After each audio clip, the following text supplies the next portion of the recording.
Well, why do you think that is? I mean, why is that? I mean, is it just because people are lazy today, or they're bored? I mean, are we just like bored, spoiled children who've just been lying in the bathtub all day, just playing with their plastic duck, and now they're just thinking, well, what can I do? Okay, yes. We are bored. We're all bored now.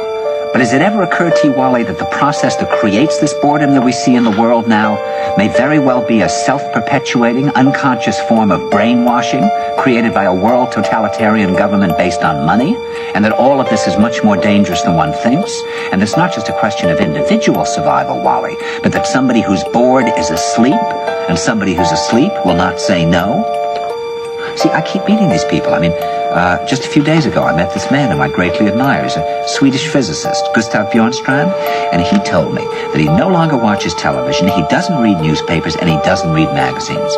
He's completely cut them out of his life because he really does feel that we're living in some kind of Orwellian nightmare now, and that everything that you hear now contributes to turning you into a robot.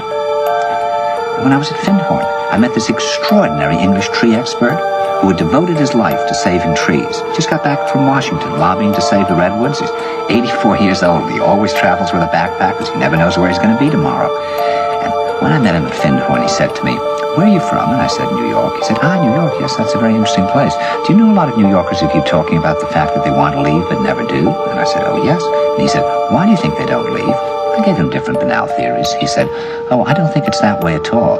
He said, "I think that New York is the new model for the new concentration camp, where the camp has been built by the inmates themselves, and the inmates are the guards, and they have this pride in this thing they've built. They've built their own prison, and so they exist in a state of schizophrenia, where they are both guards and prisoners, and as a result, they no longer have, having been lobotomized, the capacity to leave the prison they've made, or to even see it as a prison." And then he went into his pocket and he took out a seed for a tree and he said, "This is a pine tree." He put it in my hand and he said, "Escape before it's too late." See, actually for 2 or 3 years now, Chiquita and I have had this very unpleasant feeling that we really should get out. And we really should feel like Jews in Germany in the late 30s. Get out of here. Of course, the problem is where to go, because it seems quite obvious that the whole world is going in the same direction.